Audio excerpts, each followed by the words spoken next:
Good morning, everyone. And actually, it's good afternoon, isn't it? It's 12:03. We are lighting the candle, a world that works, where each week we have fun playing verbal volleyball with different concepts, ideas, words, what have you, with the sole intention of bringing empowerment not only to ourselves, but to our listeners, you folks at home. And it is our commitment that we're just going to keep digging deeper and deeper and deeper into whatever experiences that we have to be able to share with you, so that you can, at any point during the course of your day, if something's not working for you, instead of going and taking a nap, you might be able to just press a reset button and get back up and get on with your day and more powerful and, who knows, even more enjoyment than you had before. So all that said, I'm Bill Correll. What I do for a living is a whole lot of things having to do with the internet and the cloud, all about empowerment for business people and users. And I've got a really dear friend, Ken Caputo, who is a regular. He's in fact one of the founding members. And I'm going to turn it over to you for a minute, Ken, to tell people what you do and what you're up to in life. I am the founder of a company called Quester's Way that is currently looking for a new home. And my main thing has always been just, focusing on brick and mortar businesses that, support meaningful human connection between families and people in communities. And we're big on empowered learning. And I don't really like to use the word education. It's more about creating just positive, productive learning environments for everyone, kids and adults, and just finding the joy in the moment that's right in front of you. Yeah. I would say we could call it continuous curiosity. Yes, I like that. Yeah, the whole idea is that you're seeking answers to which the first, second, third, fifth, 25th answers are just more energy and like the cookies along the way to keep you going. Yep. And so here's what I'm thinking today. I use this term an awful lot when I'm talking to people. And I didn't necessarily hear it at Quester's Way first, but I know it was one of the linchpins of everything, that Quester's Way stands for. Best day ever. And when I get to use your Quester's Way mug that I still have these years later, it really just puts a great big grin on my face, remembering all the people and how everybody felt about everyone. And maybe we could chat just a little bit about, what's the possibility when you're reminded over and over again to be curious about the best day ever. We talked about possibility, we talked about ideals, we talked about all these sort of things. And what does it actually mean when you say best day ever, Ken? So that is a very interesting question, because the whole process of the Quester's Way, the name, the logo, even where the apostrophe went just after the S, all of that was taken into consideration. The Q is a compass, and it was all about the journey we're all on to live our best lives and be our best selves and do our best work. So when we were talking about the tagline, and just what was the statement that we wanted to make, it took a long time. There's a lot of consideration that went into that, and really best day ever on the surface, outward facing. I think that what a lot of people would say to us, they would come in and whatever experience they had in Quester's Way, you'd substitute the word day for that experience. So best birthday party ever. I mean, we had literally hundreds of people tell us that after we host their birthday party, or best class ever, their dance class, or best, chicken tenders ever in the cafe, or, whatever it was. So they were coming in and they were having what we would call a present moment experience that really, connected them to a feeling of just really being present and having a good time and enjoying the experience that was right in front of them. So, but the more important part for us was the internal facing part. To us, best day ever was a commitment and a responsibility that whenever someone walked through our door, any guest would come through our door, our responsibility to them was to provide the environment that would allow them to have the best day ever. That was our commitment. So, and it was very much not about it's so easy to get distracted and get caught up in the past. So we would have some difficult guests that were challenging as far as being very specific about what they wanted, or kids sometimes that had some behavioral stuff going on. We couldn't let that influence our commitment to make this visit their best visit ever, even if the last one was not. So it was very, very present, very in front of us every moment. From the moment the center opened to the moment it closed, we would do everything we could to create the environment for that best day ever for everyone that walked through the door. Awesome. And you know what is implicit with a possibility of best day ever is, if it's not the best day ever now, next moment it absolutely can be. Mm-hmm. So this whole idea of what transformation isn't, and you've said this many times, I love it, I say it again myself, and in any moment there are myriad and absolutely endless possibilities for how we're going to experience that moment. And the interesting part about you and me, because we actually suck at being human beings, we've discussed that before, and we look around to see what's going on for other people. We kind of Mm-hmm. check in, and they're kind of our additional compass points out there. How are we doing over here? How are we doing over here? And we do all this, many thousands of times in a minute, and more or less just have a feeling about what's going on. And so what makes it very, very interesting is that this possibility of best day ever, it exists in the moment that it's being spoken. For me, when you are lost in the present, so engaged and having so much fun that you lose track of time and space. You're not aware of what's going on around you because you're so focused on what's right in front of you, or the task at hand, or just the having fun. And suddenly hours have gone by. It's like, what? How can that be? What just happened here?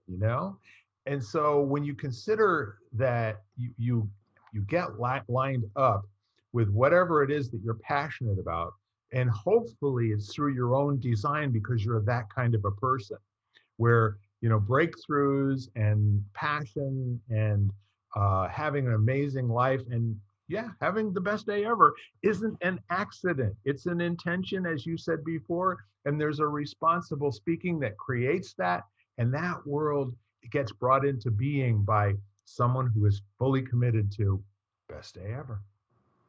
And it's interesting, as I think the intention was the thing that we'd have to hold on to it. And like, I can remember there was one time the power went out on a Sunday. Yeah. And basically people were there for birthday parties coming in, and the entire facility had to be shut down and evacuated. And it was devastating. I mean, the parents have been planning, and the kids are there, and they're all excited, and then everybody's out in the parking lot. And that was not the best day ever. It was not the best party ever. And and it was always such an interesting thing to hold the fact that our purpose, our commitment was to doing our part to remove the resistance as best we could, without being in control of so many variables and circumstances, so that the potential for that best day would be there. And sometimes it just wasn't. More often than not, honestly, it just wasn't. And and it struck me. I was having a conversation with one of our team members about feeling pressure to create that feeling of best day ever for everyone that came in the door. And I said, here's something interesting. I taught martial arts for 3 decades, and in that time, I'd have students that would be with me we've had multiple students been with us for 20, 25 years. And if you ask them, they could probably highlight a dozen moments, a dozen experiences in all of that time that really stood out as those, vivid, memorable, best day ever experiences. And that didn't disqualify all the times that just kind of blended into the background. The quantity didn't matter. It was the potential, and when it was realized, it was impactful for decades after the fact. So that was part of it. So when the power goes out suddenly and the facility's getting evacuated, that moment may be not one of the better moments. But then there will be moments coming forwards, and we're just always going to do our part, to to allow for that possibility to occur, and then we'll see what happens. So you're talking about people live in a blood and guts physical world. It's not Yeah. pretty all the time. And there is I'm going to say a base uh, set of criteria that your automatic system can be trained to adopt, which is whatever it is, I'm going to be my best in this moment. My commitment will be that if I'm disempowered, this isn't going to be for a long period of time. We're not taking days and weeks here, folks, to get back on top of the horse and get going again. Mhm. Getting thrown off, unfortunately, is encouragement that you're on the right path. Okay. Yep. And that said, you have to go a direction. We talked a little bit about, I don't know how deep we got into it, but we talked a little bit about anything worth doing is worth doing badly. And now that sounds completely contrary. Wouldn't you expect that, a successful person is great at everything they try and they always come through with flying colors and, with the white horse and all that good stuff? No, they don't. I haven't met that person yet. Nor have I. What really is cool is to see these people that are overnight successes after killing themselves for 15 years. Yeah. Yep. They get noticed in the last 2% of their endeavors. And then all of a sudden they get some sort of fame or notoriety.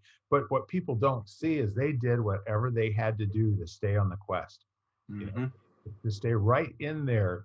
And do you think they may have had some experiences of not quite the best day ever along the way? If the ones that I'm thinking of,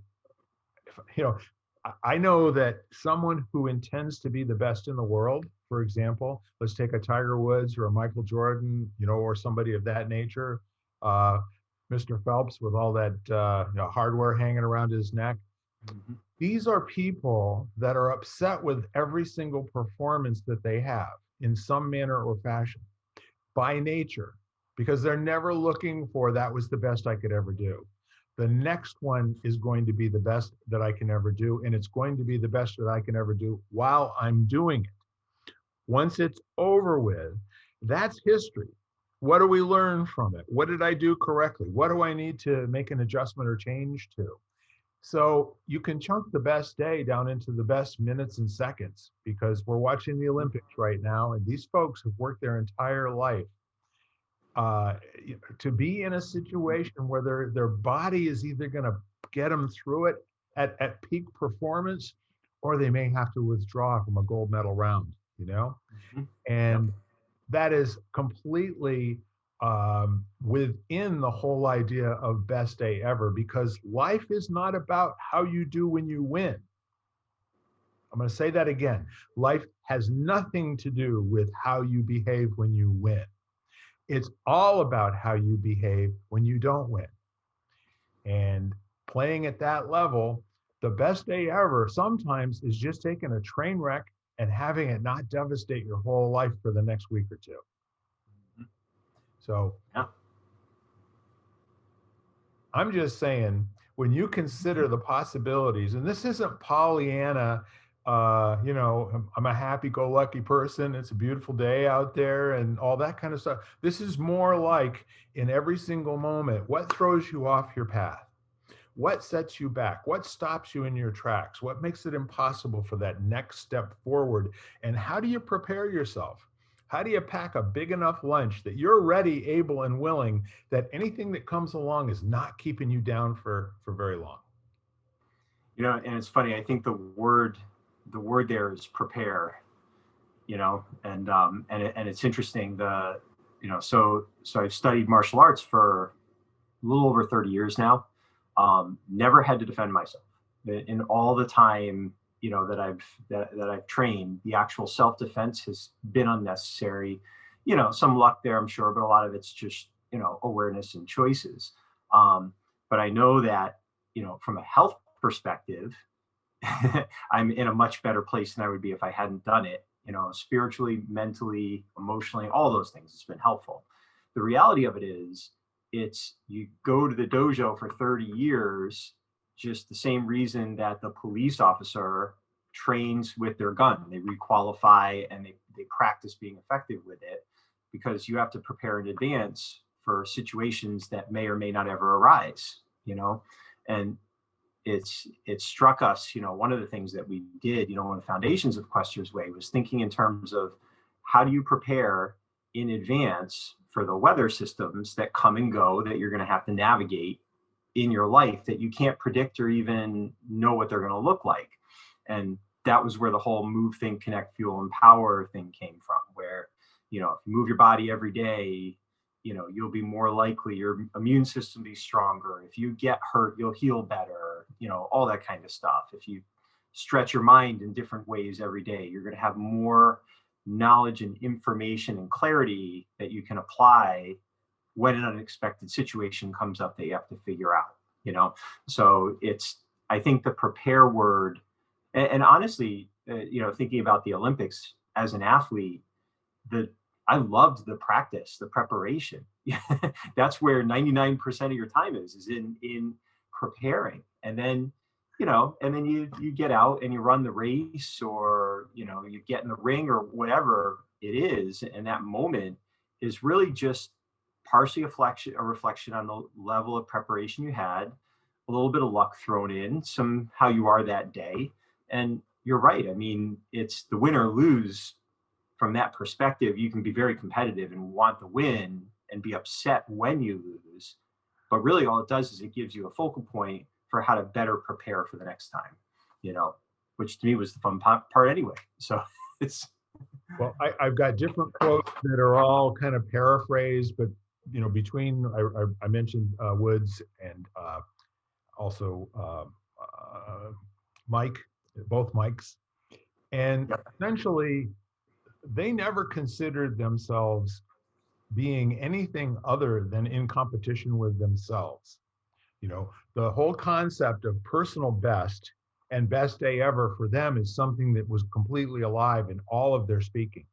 And funny enough, all three of them reported, I love to practice. Tiger Woods says, when I can be out there, at dusk, and I can barely see where the hole is, and I have to make 3 15-foot putts in a row before I can go on to the next discipline, or, Michael Jordan, who basically said, look, I've got all these endorsements, and I think at one point he was pulling down like 50 million or $100 million a year in endorsements. Yep. He said, I'm going to tell you right now, it's just not a mystery to me why these people are hiring me to sell their stuff. I'm a basketball player. And at the moment, I'm known as the best basketball player in the world. And by the way, you and I know that's not the truth, right? He said, I am not the best basketball player on earth. I am on the winningest team in the history of the sport, for the first time. And I'm getting to play because of my teammates. And I love to practice. I would have no endorsements if I weren't Michael Jordan, the star of the Chicago Bulls. It just ain't happening, okay? So when you stop and think about what motivates people, the goal setting and all the rest of that sort of stuff, what most people don't realize is that the main reason for, objectives and goals and time frames and all that good stuff, they call it writing your dreams down and all that good stuff. And then the affirmations and the ha. Well, okay, it's action, guys. It's 100% action. You make goals so that you can chunk that down into your behaviors in a minute and hourly kind of a basis and daily basis and weekly basis. When you're paying attention to what you should be paying attention to, the stuff you want automatically happens. When you're paying attention to other stuff, it don't happen. I don't care how many times you make an affirmation and all the rest of that. By, well, I'm going to use a technical term. By shit luck, some things may just happen in your life, and you're going to blame those on the law of attraction. And I'm going to tell you what, they would have happened anyway, okay? Now, when you can point and shoot, and 80% of the time, what you want shows up because of your intentionality and your hard work, that's a different kettle of fish all the way around. You're not going to pay attention to breakthroughs that don't matter, you know? Excellence is about planning your breakthroughs and having them with such a high degree of frequency and being willing to fail the number of times that you have to in order to bring those times, right into succession and boom. So I love the whole notion of some people get out of bed and they hope they have the best day ever.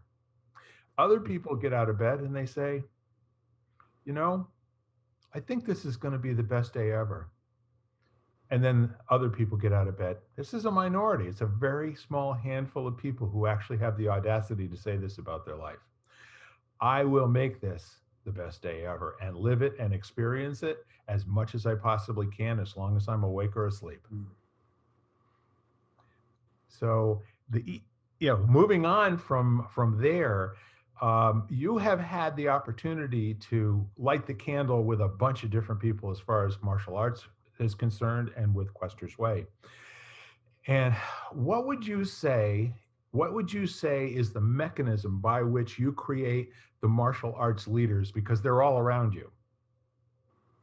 I think it's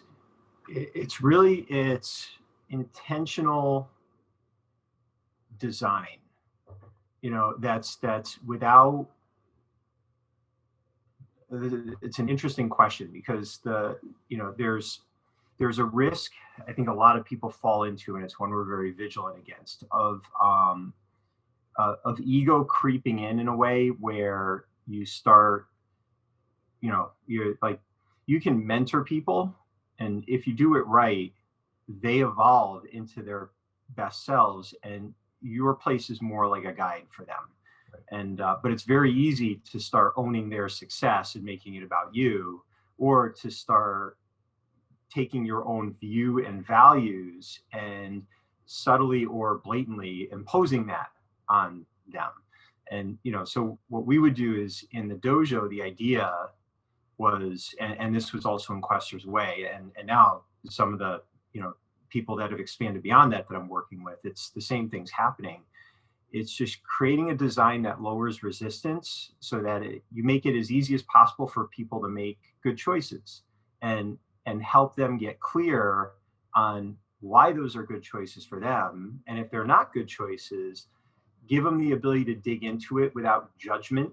There's consequences. I deal with that with teenagers all the time. The parents would come in, teenager did something stupid, there's a consequence. They get grounded, they lose privileges, or whatever, whatever, get fired from a job. Those are just consequences. But what we would focus on is, how do you give them the space for that to be a learning experience that they can leverage into, being a better version of themselves than they are right now. So, so what happened is we'd have all of these leaders would kind of, they would come into an environment that was consistent, predictable, and safe, where they could explore, they could do things right, do things wrong. It was all nothing special. It was just part of the process of their own personal evolution. And they were in an environment where, we had very clear boundaries on how you respected each other and how you respected yourself. And then just things would happen.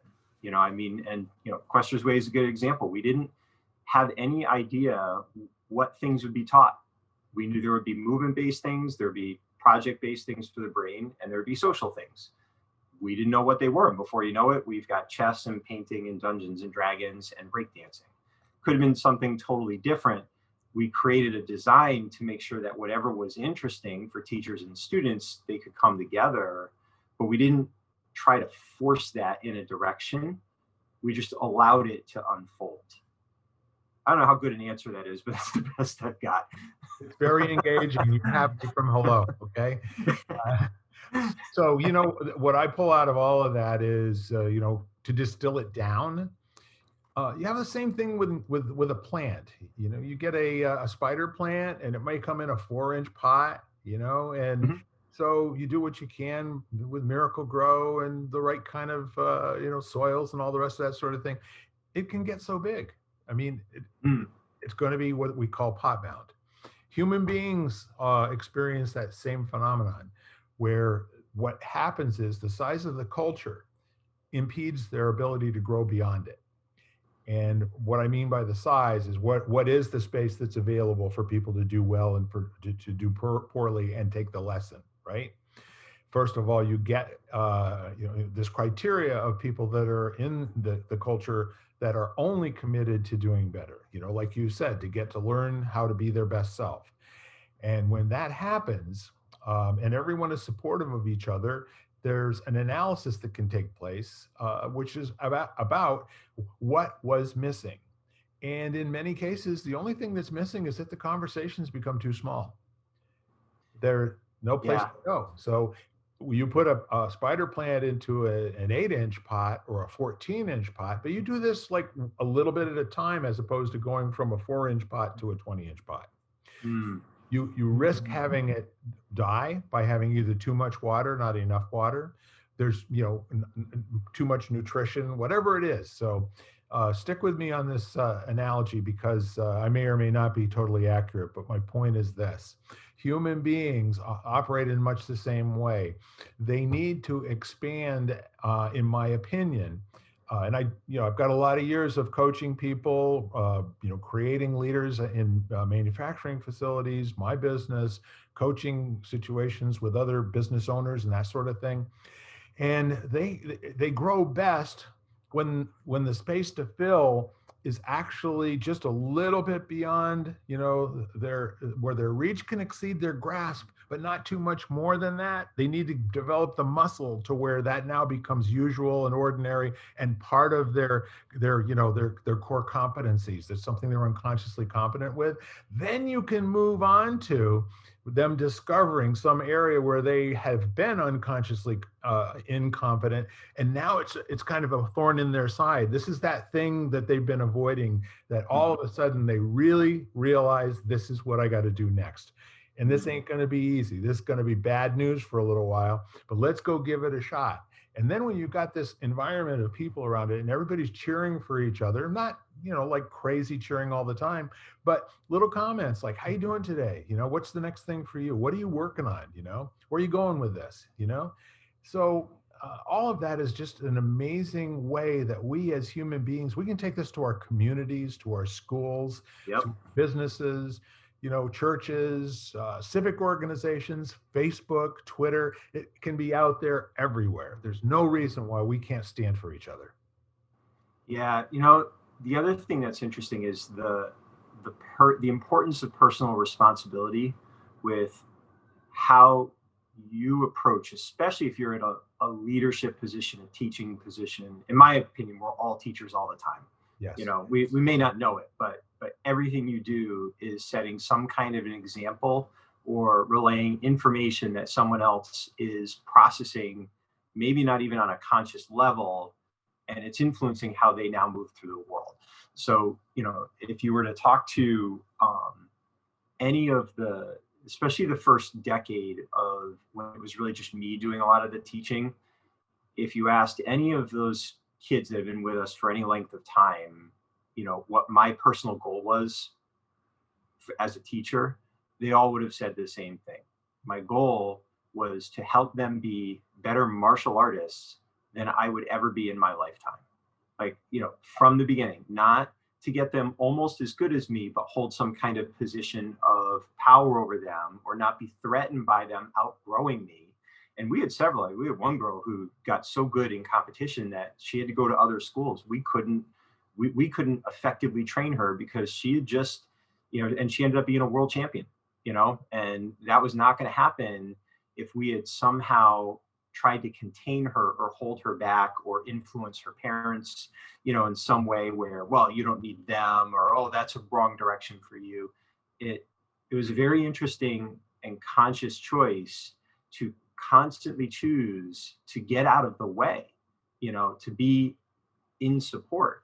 And in our leadership program, that was actually what we spent a lot of our time doing, not training people to lead, training them to support, training them how, when someone else was running a class, to be the one that made them look amazing, to, the Zen practice of leave no trace, to make all of that difference and be invisible at the same time. So, so it's just kind of interesting how each of us has to kind of look at ourselves and constantly ask that question, how much of our own personal identity is either, could potentially be limiting the growth of, a person, a project, or an organization, So, and I think if you look at a lot of organizations right now, you can see where that happens, where someone's personal needs or agenda or belief systems actually become limiting factors on that system realizing its potential. So that was a big part of it for us, not letting that I happen. think that is a wonderful point for us to segue, take a break, and start up on the other side. Because Sure. when we start talking about best day ever with regard to us personally, and the things that we think we have control over or not have control over, and then how does that become a cultural phenomenon? And then, as you said before, what are the things that you do to be kind of self-regulating? You have governors that are on certain like go-karts, so that they can't do 70 miles an hour around a quarter of a mile track. So let's pick it up on the other side. And I'm really having a ball exploring this concept of best day ever with you, Ken Caputo.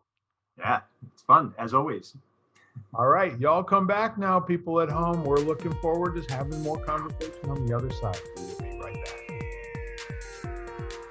You've been listening to Lighting the Candle, a world that works, part of the Exvadio Podcast Network.